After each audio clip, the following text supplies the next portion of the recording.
ظاہرات میں یہ بنا رہے ہیں کہ ذہن انسان اور انسان کو صرف اپنی عبادت کے لیے پیدا کیا ہے۔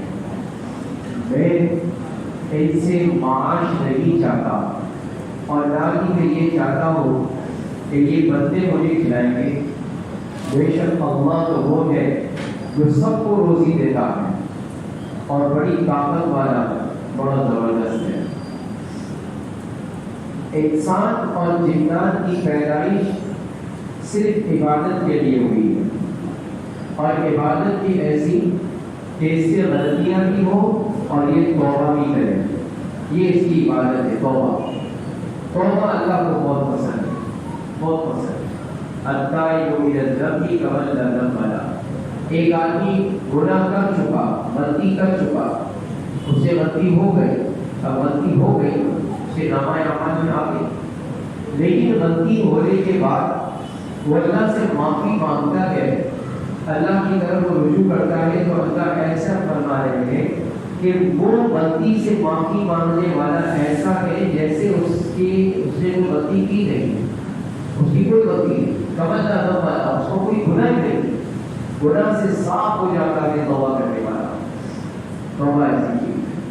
تو اللہ تعالیٰ کی عبادت کے لیے اس دنیا کے اندر آئے ہیں اور اللہ کے سامنے توبہ کرنا۔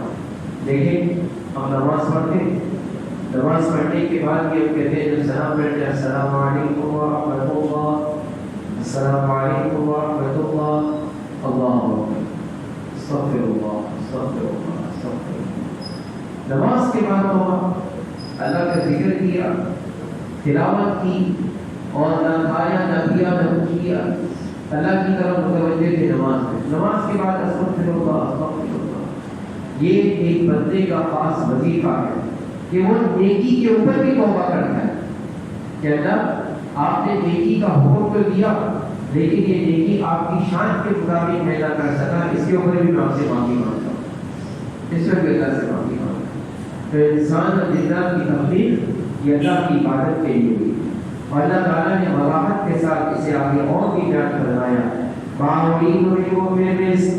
اللہ فرماتے ہیں میں تم سے معاش نہیں چاہتا کہ تم مجھے کوئی روزی لا کر کے دو، مجھے تمہاری روزیوں کی ضرورت ہے، تمہارے رزق کی ضرورت ہے، مجھے میرے پاس رزق کے دروازے نہیں، میں خزانے نہیں چاہیے، میں تم سے رزق نہیں چاہتا، وما اريد ان يطعمون، اور نہ میں یہ چاہتا ہوں کہ تم لوگ مجھے کھلاؤ۔ اللہ تعالیٰ کی ذات کھانے پینے سے پاک۔ ان اللہ هو الرزاق ذو القوة المتین، وہ تو سب کو دیتا ہے لیکن خود اس سے پاک، سب کو کھلاتا ہے لیکن خود اس سے پاک، سب کو پلاتا ہے لیکن خود اس سے پاک، اس کی ذات بے نیاز ذات ہے۔ تو اللہ تعالیٰ ہم سے اپنے بندوں سے یہی چاہتے ہیں کہ بندے اس کی عبادت کریں۔ جب آدمی سیدھے ہاتھ سے پانی پیتا ہے یہ بھی عبادت ہے، بسم اللہ پڑھتا ہے یہ عبادت ہے، دیکھ کر کے اسے پیتا ہے یہ عبادت ہے، یہ عبادت والی۔ اللہ کے فرمایا کہ آدمی اپنی بیوی کے منہ میں جو لقمہ دیتا ہے تو فرمایا یہ بھی عبادت ہے، اس پر بھی اسے صدقے کا ثواب ملتا ہے، اس پر بھی اسے صدقے کا ثواب اللہ تعالیٰ فرماتے ہیں۔ مسکرا کے دیکھتا ہے یہ بھی عبادت ہے، یہ بھی عبادت ہے۔ دوسرے کی حاجت روائی کے لیے چل کے اس کے ساتھ جاتا ہے یہ بھی عبادت ہے، یہ بھی عبادت ہے۔ اللہ تعالیٰ نے عبادت کے بڑے طریقے رکھے ہوئے ہیں، بہت طریقے، وقت کے مطابق عبادت کو انجام دینا یہ اصل کام ہے۔ کبھی نماز کی عبادت ہے، کبھی قرآن کی عبادت ہے، قرآن کی تلاوت کے ذریعے، کبھی ذکر اللہ کے ذریعے، کبھی کسی کی مدد کرنے کے ذریعے، یہ عبادت ہے۔ اس کے بعد سورہ طور ہے اور اس میں اللہ تعالیٰ نے جنت کو جو متقیوں کے لیے اللہ نے بنائی ہے اسے بیان کیا۔ پھر سورہ نجم ہے اور سورہ نجم کے اندر اللہ تعالیٰ فرماتے ہیں کہ وما لکم بہ من علم، بندو تمہارے پاس علم ہے کیا؟ ان یتبعون الا الظن، تمہارے پاس صرف خیالات کے خیالات، صرف خیالات ہیں، اصل علم حاصل نہیں ہے۔ وَإِنَّ الظَّنَّ لَا يُغْنِي مِنَ الْحَقِّ شَيْئًا، خیالات جو ہے یہ حق کے مقابلے میں فائدہ دینے والے نہیں ہیں، حق کے مقابلے میں خیالات سے فائدہ نہیں ہوتا. حق کے لیے تو علم کا یقینی ہونا ضروری ہے. علم کا یقینی ہونا ضروری ہے. علم حقیقی وہ ہے کہ جب وہ دل میں آئے تو نور پیدا ہو. وہ جب دل میں آئے تو نور پیدا ہو. دیکھو شیطان کے پاس علم بہت ہے. شیطان کے پاس علم بہت ہے. آپ نے حضرت آدم علیہ السلام کا زمانہ نہیں دیکھا, لیکن اس نے اپنی آنکھوں سے دیکھا. باقی سب کے زمانے اپنی آنکھوں سے دیکھے. ترقی کہاں پر کیا ہوئی کیا نہیں ہوئی, کون سی مشین بنی, کتنے ٹوٹے, کتنے عذابات آئے, کتنے لوگ گئے, سب کا علم ہے اس کے پاس. اتنا بڑا علم ہے اس کے پاس. اور اس سے پہلے سے بھی وہ جو ہے علم والا تھا. اس سے پہلے بھی وہ علم والا تھا. تبھی اس نے اپنی دلیل پیش کی. اللہ نے فرمایا کہ دیکھو سجدہ کرو, تو اس نے اپنی دلیل پیش کی. خلقتنی من نار وخلقتہ من طین. اللہ مجھے آگ سے بنایا, آپ نے اسے مٹی سے بنایا. آگ اوپر جاتی ہے, مٹی نیچے آتی ہے. میں بڑا اوپر جانے والا, اس کو نیچے آنے والے کو بھی سجدہ کرو. تو علم تھا, ایسا نہیں کرے.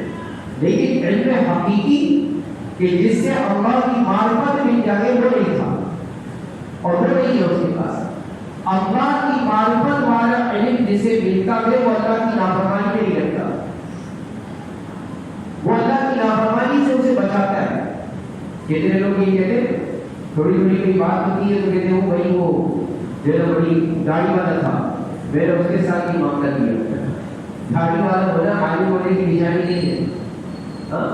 میں نے دیکھا کہ وہ مسجد سے باہر نکلتا تھا, میں نے اس کے ساتھ ہی معاملہ کیا. تو مسجد سے باہر نکلنے والا وہ عالم ہونے کی نشانی نہیں ہے.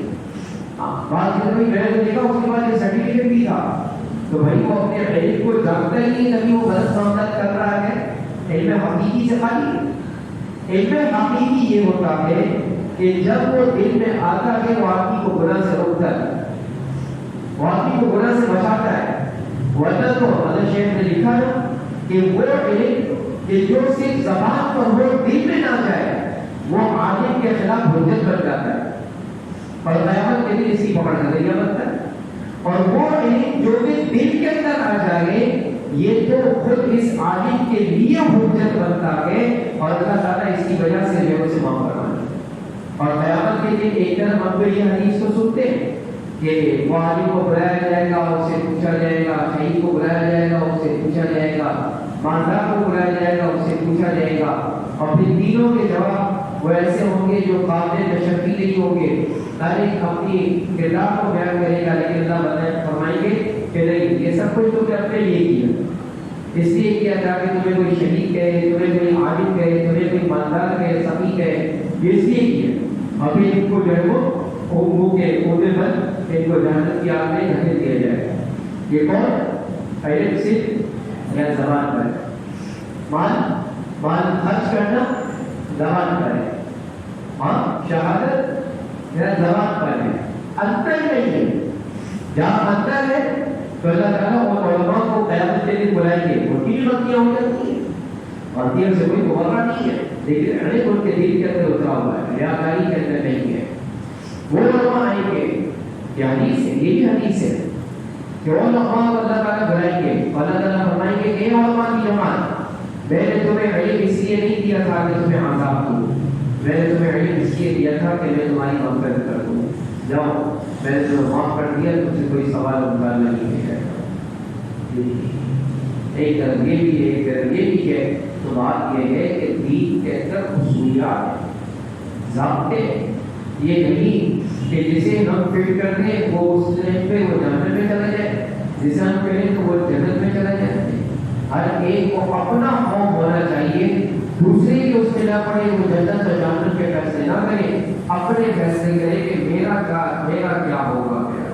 حضرت امام حنیفہ رحمۃ اللہ علیہ اتنے بڑے عالم ساری رات کو رو رہے ہیں, ہدایت پڑھ کر ممتاز مجرمون, قیامت کے دن حکوموں کا مجرموں الگ ہو جاؤ ان لوگوں سے, تو رو رہے ہیں, پتہ نہیں ہے مجرموں کے ساتھ ہوں گا یا نیکوکاروں کے ساتھ ہوں گا. تو دوسروں کے فیصلے ہم نے نہیں کرتے, دوسروں کے فیصلے نہیں کرتے, فیصلہ اپنا خود سوچ رہے کہ میں کہاں ہوگا, دوسروں کے بارے میں اچھا گمانا, اچھا جو ہے ان کے ساتھ اس کے عزت رکھیں کہ اللہ تعالیٰ جو ہے کہ نزدیک مجھ سے بہتر ہی, کہ مجھ سے بہتر ہی. غلطیاں سب سے ہو جاتی ہے, لیکن یہ حدیث سے دونوں طرف سے یاد رکھنی چاہیے تاکہ آدمی سمجھے اور کسی کے اوپر وہ اس طرح کی تحقیق، اس طرح کی تنقید یا ایسی تحقیق نہ کرے کہ خدا نہ خواستہ کسی کو جو حقیقی عالم ہو اللہ کے یہاں اس کا درجہ ہے اور دوسرا سامنے والا کو اس کے کپڑے اتار آگے اس کی عزت کو اچھال آگے، ایسا نہ ہو کہ یہ خود ہی اس سے محروم ہو جائے۔ یہ بڑی بات۔ سورہ نجم کے بعد سورۃ القمر ہے اور اس میں اس معجزے کا اللہ تعالیٰ نے ذکر فرمایا کہ جب قریش مکہ نے آپ علیہ السلام سے ایک معجزے کی فرمائش کی کہ آپ ہمیں دکھائیں کہ چاند دو ٹکڑے ہو گیا، اس طرح دکھائیں۔ آپ علیہ السلام نے فرمایا کہ میں اللہ سے پوچھتا ہوں، اللہ تعالیٰ سے جب مراجعات کی فرمایا اللہ تعالیٰ نے کہ ہاں دکھا، لیکن اگر یہ چیز دیکھنے کے بعد بھی ایمان نہ لائے تو پھر اپنے لیے بھی ذمہ دار ہوں گے، ان کو عذاب کے اندر مبتلا کیا جائے گا، کیونکہ یہ اللہ کا اصول ہے کہ جب اللہ تعالیٰ کسی چیز کو جو کہ غیب میں چھپی ہوئی ہو اسے ظاہر کر دیتے ہیں اور پھر آدمی نہیں مانتا تو پھر وہ مبتلا عذاب ہوتا ہے، پھر وہ مبتلا عذاب ہوتا ہے۔ تو اب یہاں ان لوگوں سے پوچھا، پھر اللہ کہا نہیں آپ دکھائیں ہمارے، اور دل کے اندر یہی تھا کہ ہمارے یہی بات۔ اللہ کے نبی علیہ السلام نے انگلی کا شہادت کی انگلی کیسے اشارہ کیا اور چاند جو ہے وہ دو ٹکڑوں میں چلا گیا۔ کبھی دنیا نے یہ چیز نہیں دیکھی، چاند یہاں بھی نظر آ رہا ہے، چاند یہاں بھی نظر آ رہا ہے، بیچ میں اتنا گیپ ہے، یہ کیسے؟ کیا علیہ السلام کا معجزہ تھا۔ اقتربت الساعة وانشق القمر، اور یہ انشقاق قمر کہ چاند کے دو حصوں میں تقسیم ہونا یہ قیامت کی نشانی تھی جو پوری ہو گئی، آپ علیہ السلام کے زمانے میں ہی پوری ہو گئی۔ تو فرمایا قیامت قریب آ گئی اور چاند پھٹ گیا، دو حصوں میں تقسیم ہوا۔ وہی اب اگر یہ نشانی یہ لوگ دیکھتے کہ یہ ہو پھر وہ بولتے وَيَقُولُ سِحْرٌ مُسْتَمِرٌ، اور کہتے ہیں کہ یہ تو جادو ہے جو چل ہی رہا ہے، اس کا ختم نہیں ہوتا، یہ جادو ہے۔ یہ جو انکار کرنے والے تھے اللہ تعالیٰ نے بدر کے اندر ایک سے یہی جو ہے وہ معاہدہ کیا کہ سارے کے سارے لوگ مسلمانوں کے ہاتھوں یہ ذلیل ہو کر کے اسی سورہ قمر میں دیگر انبیاء حضرت نوح علیہ السلام، حضرت ہود علیہ السلام، حضرت صالح، حضرت لوط علیہ السلام، حضرت موسیٰ علیہ السلام، ان سب کا جو تذکرہ ہوا کہ ان کی قومیں بھی ان کے مقابلے میں آئی ہوئی تھی لیکن اللہ تعالیٰ نے حق کی مدد کی۔ پھر سورہ الرحمن ہے۔ سورہ الرحمن یہ قرآن کا زیور ہے۔ اللہ تعالیٰ نے اس سورت کے اندر بہت کچھ رکھا ہے، انسان کی تعلیم کو بھی بیان کیا، انسان کی پیدائش کو بھی بیان کیا، اور پھر قیامت کے دن کو بیان کیا، اور پھر اس کے بعد جنت کو بھی بیان کیا، جہنم کو بھی بیان کیا۔ جنت کے بھی دو منظر اللہ تعالیٰ نے اس سورت کے اندر جو ہے وہ بیان فرمایا کہ بہت ہی گہری۔ اس سورت کے اندر چار چیزوں کا تذکرہ ہے، آگ، پانی، ہوا، مٹی۔ سمجھے؟ آگ، پانی، ہوا، مٹی۔ اور انسان کی جو تخلیق ہے اس میں بھی یہ چار چیزیں ہیں، آگ، پانی، ہوا، مٹی، ٹھیک ہے۔ اب اس سورت کو انسان کے ساتھ ایک بڑی مناسبت ہے، وہ کیا؟ وہ یہ ہے کہ ہر سورت کے اندر اللہ تعالیٰ نے چاروں عناصر بیان نہیں کیے، یہ سمجھنے کی چیز ہے۔ ہر سورت میں اللہ نے چاروں عناصر بیان نہیں کیے کہ آگ، پانی، ہوا، مٹی، چاروں عناصر ایک سورت میں ہوتا ہے، ایسا نہیں، جو واحد وہ سورت ہے کہ جس میں اللہ تعالیٰ نے آگ، پانی، ہوا، مٹی جو انسان کے عناصر اربع ہیں ان چاروں کو اس میں بیان کیا، اور اس کا نتیجہ کیا نکلتا ہے؟ اس کا نتیجہ یہ نکلتا ہے کہ جب انسان سورہ الرحمن سنتا ہے تو اسے اچھی لگتی ہے،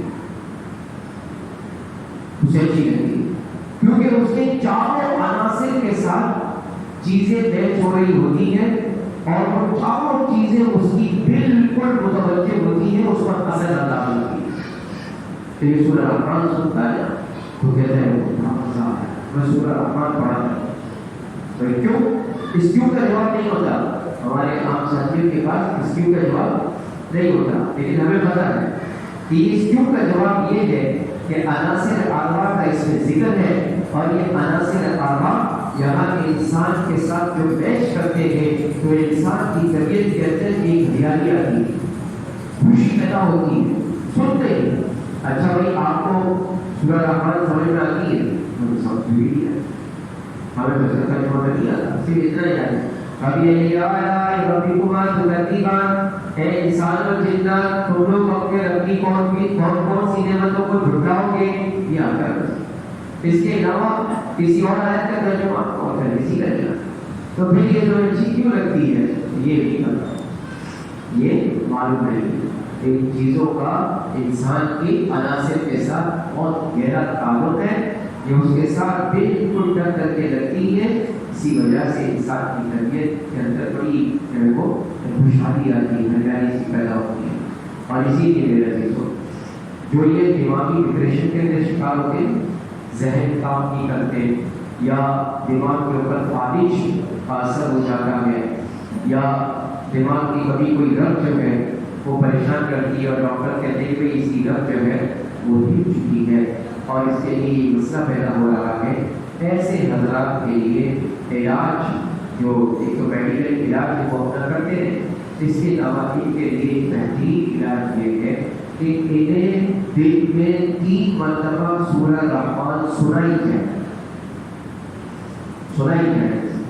جب یہ سنتے ہیں سورہ رحمان کو، وہ دماغ جو ہے وہ رگے، جہاں پر جو چیز اللہ تعالیٰ نے فٹی دی ہے وہ اسے اپنی غذا ملنا شروع ہو جاتی ہے، اور جب اسے غذا ملتی ہے، دوائی کے 3 ٹائم ہوتے ہیں نا، صبح دوپہر شام، پھر 3 ٹائم جب اسے وہ دوائی ملتی ہے نا، اندرون کھانا جو یہ آپ کی چھوٹی سی گولی یا بڑا ٹیبلٹ یہ وہاں تک نہیں پہنچ سکتا، یہ پہنچتی ہے وہاں تک، اس سے سکون ملتا ہے اور اس کی بہت حرکت کے اندر آتی ہے۔ اور کتنے ہی ایسے لوگ ہیں کہ جو ماشاءاللہ اس سے وہ صحتیاب پیدا ہو جاتے ہیں، بالکل نارمل ہوتا ہے۔ بعض لوگ ڈپریشن کا شکار ہوتے ہیں اور کبھی دماغ کام کرنا چھوڑ دیتا ہے، اس وقت طبیعت کے اندر بہت زیادہ مسائل ہے، تو ان کے لیے چاہیے کہ سورہ رحمان کو دن میں 3 مرتبہ سنیں، سورہ رحمان کو دن میں 3 مرتبہ وہ سنا کریں، انشاءاللہ ان کی طبیعت بھی ٹھیک ہو جائے گی، ان کی طبیعت بھی ٹھیک ہو جائے گی۔ بعض ایسے ہوتے ہیں کہ ان کی طبیعت کے اندر ضد بہت ہوتی ہے، لیکن ضدی آدمی کا ایک مسئلہ یہ ہے کہ وہ اپنی ضد کو کبھی مانی کرے، وہ اپنی ضد کو کبھی مانی کرے، یہ اس کا ایک تھوڑا سا مسئلہ ہوتا ہے۔ باقی تو دیگر وہ ہوتے ہیں وہ اپنی بیماری کو بیماری سمجھ جاتے ہیں، لیکن ضدی اپنی بیماری کو بیماری نہیں سمجھتا، یہ اس کا بڑا المیہ ہے۔ تو اس کا بھی علاج یہی ہے کہ اگر کسی کو یہ سمجھ میں آ جائے کہ ہاں میرے اندر میں یہ ناجائز ضدیں میں کرتا ہوں اور یہ غلط میں کرتا ہوں، تو اسے بھی یہ چاہیے کہ وہ دن میں 3 مرتبہ سورہ رحمان کو سنا کرے، انشاءاللہ اس کی بھی یہ ضدی جو پنا ہے یہ ختم ہو جائے گا، ضدی پنا یہ ختم ہو جائے گا۔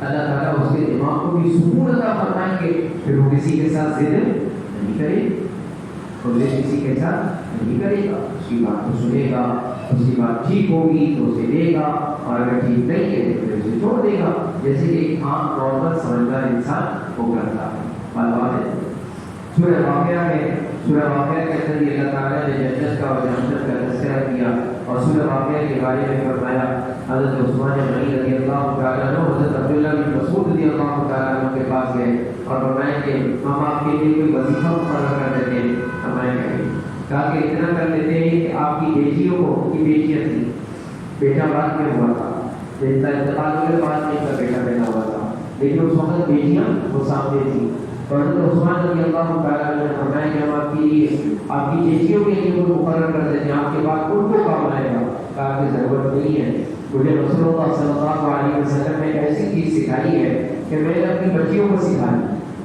میری بچیوں کو سکھا دی، اب میرے گھر میں کبھی پاپا نہیں آئے گا، میرے گھر میں کبھی پاپا نہیں آئے گا، میں نے وہ چیز سکھا دی ہے میری بچیوں کو، اور یہ روزانہ اس کا اہتمام کرتی ہے، انشاءاللہ کسی اور جو ہے وہ یہ وظیفے مقرر کرنے کی چیزوں کی ضرورت نہیں ہے، اللہ تعالیٰ مدد فرمائے۔ تو حضرت عثمان غنی رضی اللہ تعالیٰ عنہ بڑے متعجب ہوئے، فرمایا وہ کون سی چیز ہے جو رسول اللہ صلی اللہ علیہ وسلم سے آپ نے سیکھی؟ تو فرمایا کہ وہ سورۃ الواقعہ ہے۔ اللہ کے نبی علیہ الصلوۃ والسلام نے فرمایا کہ جو اسے مغرب کے بعد روزانہ پڑھے اس کے گھر کے اندر پابندی ہے، اس کے گھر کے اندر پابندی ہے۔ تو رات کو سونے سے پہلے سورۃ الواقعہ کے عمل کو کر لیا جائے۔ دیکھنے میں عزیزوں، ایک بات جو آتے ہیں ساتھی میرے پاس کہ بھائی تنگی ہوتی ہے، یہ ہوتی ہے، ایک بات میں اور عرض کرتا ہوں، بری بات نہیں کرتا، لیکن شروع میں وہ بات جو ہے نا کسی کی سمجھ میں آ جاتی ہے، کسی کی سمجھ میں نہیں آتی۔ بات آسان ہے، مرد اس بات کا مکلف ہے کہ وہ کمانے کے لیے باہر جائے، صحیح ہے، اور گھر والے اس بات کے مکلف ہیں، گھر والے اس بات کے مکلف نہیں ہے کہ مرد جو لے کر آئے اسے وہ اڑا دے، نہیں، گھر والوں کی ذمہ داری ہے کہ جو مرد گھر سے باہر نکلا ہے آپ کے لیے کمانے کے واسطے، آپ اسے اپنی دعاؤں کے ذریعے سے طاقت پہنچاؤ تاکہ اسے اچھی روزی ملے، اسے روزی اچھی ملے گی تو ہم سب کا فائدہ اچھا ہوگا، ہم سب کا فائدہ اچھا ہوگا۔ آپ کیا کریں، اس کو کیسے طاقت پہنچائیں؟ تو اس کے لیے دو چیزیں، ایک چیز تو یہ ہے کہ جب مرد گھر سے باہر نکلے اس وقت خاتون جو ہے وہ 2 رکعت صلاۃ الحاجات پڑھ کر اپنے مرد کے لیے دعا کریں، ایک تو یہ چیز ہے۔ اور دوسری کہ سارے گھر والوں کے اندر یہ پکی عادت ہونی چاہیے کہ وہ رات کو مغرب کے بعد یا عشاء کے بعد بس سونے سے پہلے سورۃ الواقعہ کا اہتمام کریں، اور اپنے گھر والوں سے پوچھیں کہ بھائی سورۃ الواقعہ پڑھی کہ نہیں پڑھی، یہ ان کی بھی ذمہ داری ہے۔ اگر کوئی ہم نے نہیں پڑھی تو کہنا کہ بھائی کہ پھر کل جو روزی اگر نہ ملے تو ہمارا قصور نہیں، ہمارا قصور نہیں، اگر آپ کو گالی دینا پڑے تو قصور آپ اس کے تو خوش شریک ہے، تو بھائی ہم نے نہیں پڑھی تو پڑھ لو، آپ لوگ پڑھ لو، کل کو روزی ملے گی انشاءاللہ، اس میں آپ کو حصہ ملے گا، اس سے روزی کے اندر آپ کا حصہ ہوگا۔ تو ان کو اعمال کے اندر لگایا جائے، یہ ان کو ایسا بے فکرہ نہ بنایا جائے کہ بھئی وہ بس اسی لیے کہ جو لے کر آئے مرد وہ اسے سارا کا سارا ختم کر کے کھا جائے اور اس کے بعد میں ہر میں مزید اور بھی دے دو اور بھی لے آؤ، تو یہ انسان اسی کی مشین بنتا ہے تاکہ مرد کہ وہ جاتا رہے وہ گھر وہاں پر وہ جاتا رہے، اس کے لیے اللہ تعالیٰ نے ایسے نہیں رکھا۔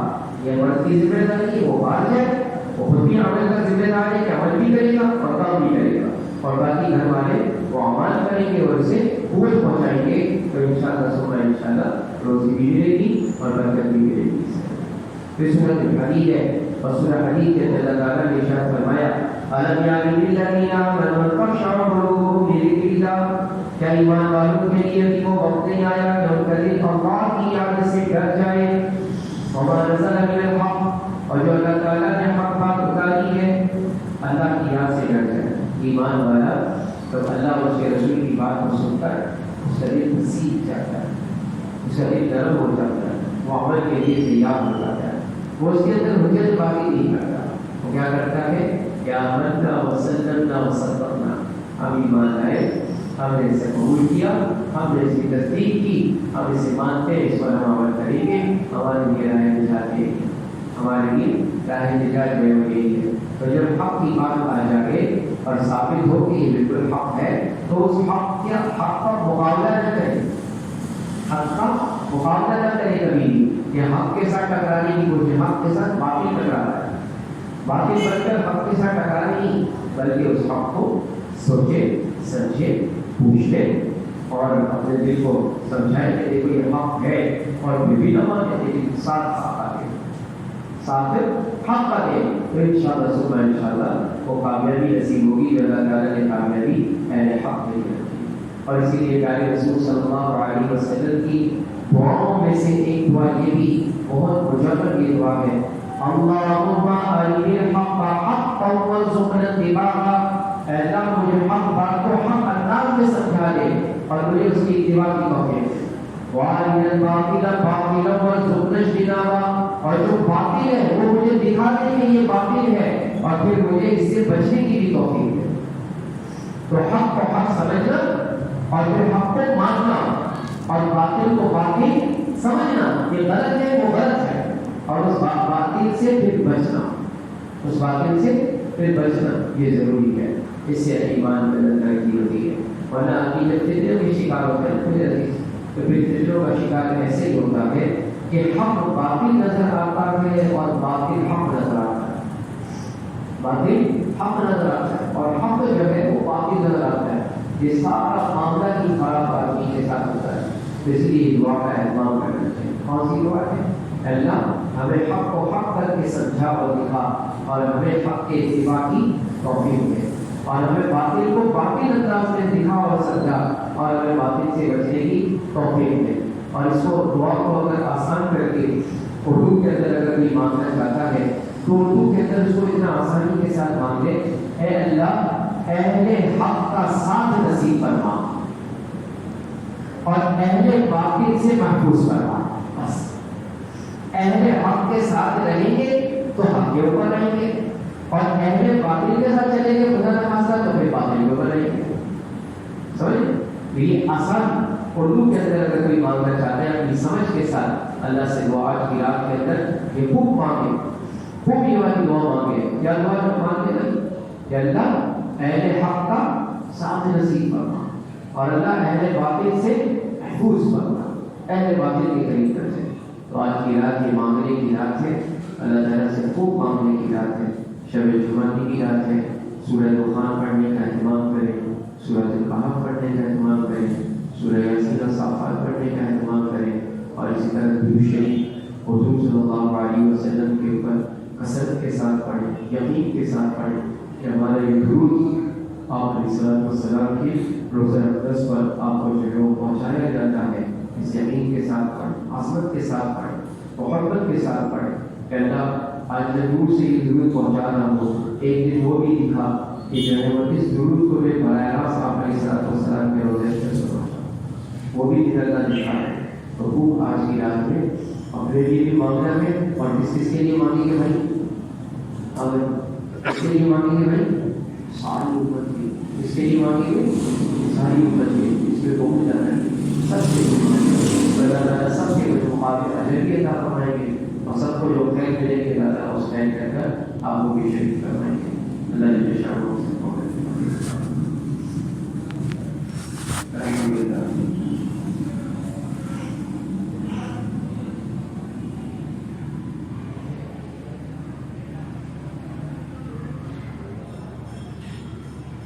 صلی اللہ علیہ وسلم۔